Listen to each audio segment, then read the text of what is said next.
Welcome to Money Talk with Aaron Ricketts, presented by Ricketts & Associates, 3245 North Adrian Highway, Suite F.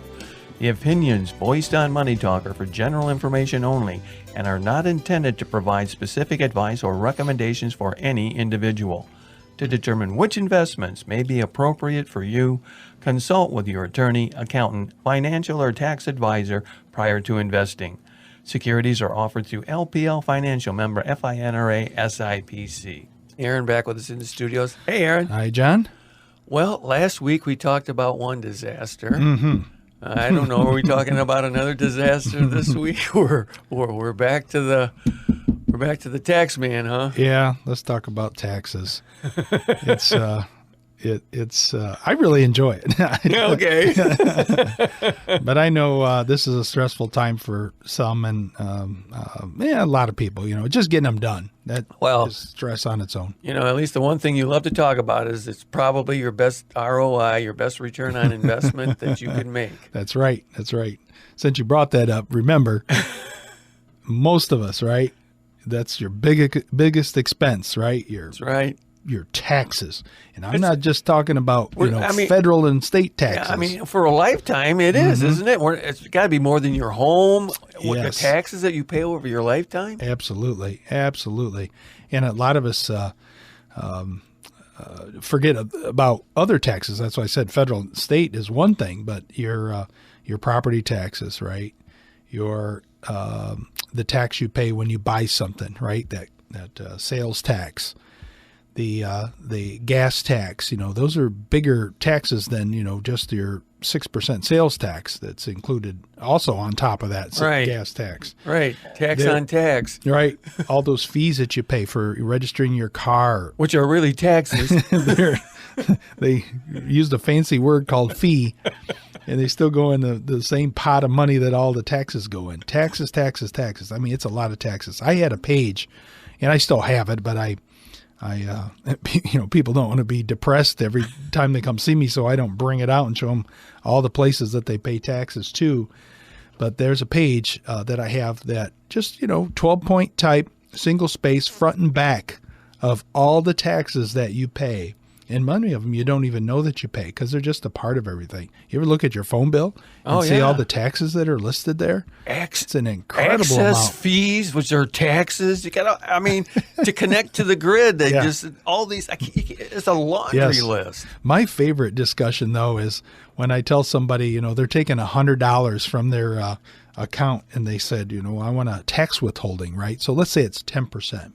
So what's 10% of, $100, right? You're thinking, well, that'd be $90 to me and $10 to them. Sure, but I want $100, right? I want $100 in my checking account, in my pocket, each time you send it to me. So then we have to send them $111.11 because guess what? There's tax on tax. It's an incredible thing that I show people. They always say, I have to pay them $11.11 to get $100. Yeah, when the tax is 10%, that's how it works. And then you start thinking about it. You say, "Oh, I get it," because really I'm taking out $110, and then there's another 10% tax on that.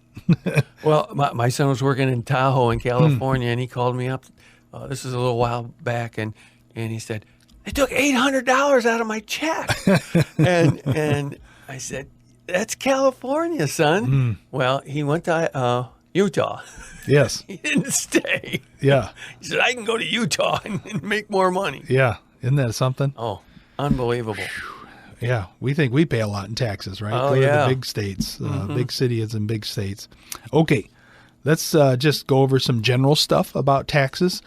And if you remember a couple years ago, the tax laws changed and got rid of that personal exemption, which was like $4,050 per person. So that's all gone. So they increased the standard deduction and they made it $12,000 per person. Well, this year it goes to $12,400 per person. Married joint is $24,800. So think of it this way. Every dollar that you make as a married couple up to $24,800 has no federal taxes. It's an easy way to think of it that way rather than subtracting it. If you want to do it that way, that's fine. Now, if you're over 65 and older, you get an additional $1,300 per person as a deduction if you're married, and $1,650 if you're single. Now, if you have your tax person do this stuff, it's all in the system. You don't have to worry about it. But it's just good to know that stuff, that, if maybe you retire and you're getting a pension or taking money from your retirement plan, and you say, I want to continue to work or go get a part-time job. And then you find out, well, you're paying more taxes than you thought you would. And that's because all that income that you receive may be taxable. Social Security is a different animal, but much of your Social Security can be taxable too. Knowing those figures or those numbers can help you decide whether maybe you do or don't want to work. A big thing I do when I talk to people that are nearing retirement, we'll look at their pension and Social Security and maybe some other income that is generated from a retirement plan, and find out that they're really working for, $2 an hour or $5 an hour, because their pension and Social Security and maybe some other income would make up almost all of it. And so you really got to like your job, right? To continue to work for a couple dollars an hour. But some people do. Work is not work. And it's not a dirty word. And a lot of people say, I got to go to work. And I don't like to call my job work, but that's what everybody calls it. So I'll call it that. But I certainly don't think of it as a detriment. So we should all think like that. Do you remember this whole conversation, and it's kind of died out now, about state and local tax deductions and that limit? Some people that live in high property tax states, or states that have high income tax, state income tax, they limited all of that, property tax and state income tax, to $10,000. So if you're already getting per person $12,400 and you have limited, right, your state and local tax deduction to $10,000, you're probably not going to take your state and local tax deduction. You're just going to take your $12,400 standard deduction. You're not going to itemize. So nothing has changed. I don't know that that's going to change. And I would believe that that they came up with a figure that it affects very few. It's like 15 or 20% of the population did that change affect. And, if you own a home that has more than $10,000 worth of property taxes, you're probably very well off, and you should be paying some taxes anyway, right? I mean, that's how our progressive tax system works. The people at the higher income level are taxed more than those at the lower level. And I know some of you think, because what you hear on the media, that's not true, but it is absolutely true. The brackets start at 10% and go up from there, to 30-something%. So, it's a progressive tax system. Most of us fall in the 10, 20, or 22% tax bracket. IRA contributions. If you're under 50, you can put in $6,000. So that hasn't changed from last year. 50 and older, it's $7,000. Hasn't changed from last year. So you get $1,000 catch up. One thing that, if you do your taxes through a accountant, that system will let you know whether you can or can't take that deduction, because if you make a certain amount of money, it can kick you out. The system will say you can't make a contribution because you make too much money, and or you work for a firm that has a 401k. You or your spouse are contributing to that 401k. All that is put in the system, so it'll let you know whether you can do a contribution. Think of it this way too, though.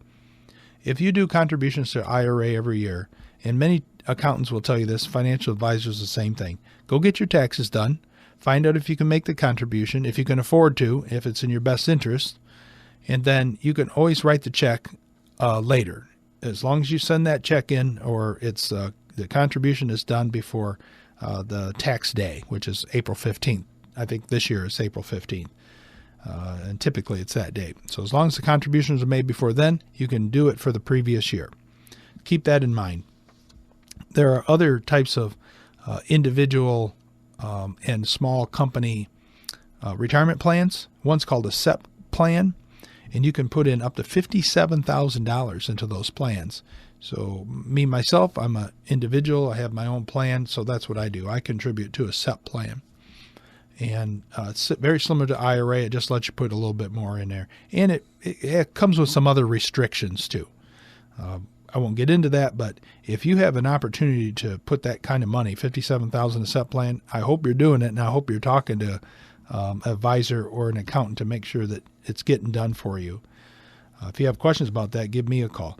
Simple plan. A simple plan is a small company plan, and if you're under age 50, you can put $13,500 into that plan. If you're 50 and older, $16,500. So you can see you can almost double what you can put in, or more than double what you can put in under just a traditional IRA. But again, they are employee-sponsored plans, and they're a great option for employers that have less than like maybe 20 or 10 or 5 employees. They're a great program.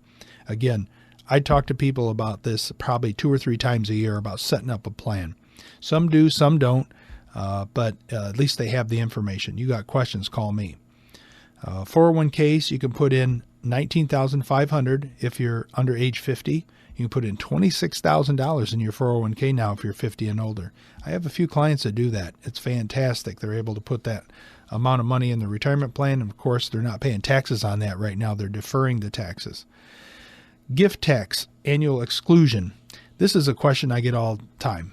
And they'll say, well, how much can I give to, my kids or to charity or whatever, to a person, I should say.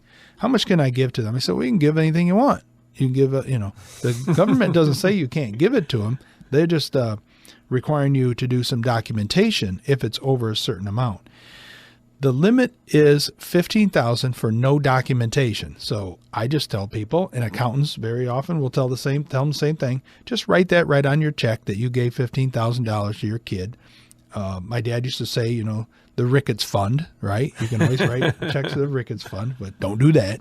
But just write on there, gift to, child, or who you're giving it to, your grandchild or whatever. Just write that right on the check. But $15,000 is that limit where you can give somebody money without any documentation. Well, technically, maybe the check is documentation. I'd rather you give somebody a check and or transfer it, right, from like one brokerage account to another. We've had some do that.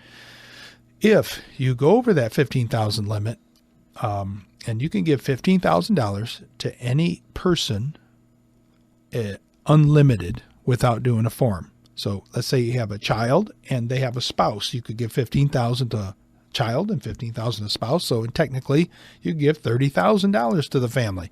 I'm sure it'll be go to the child, but that's how you can do it.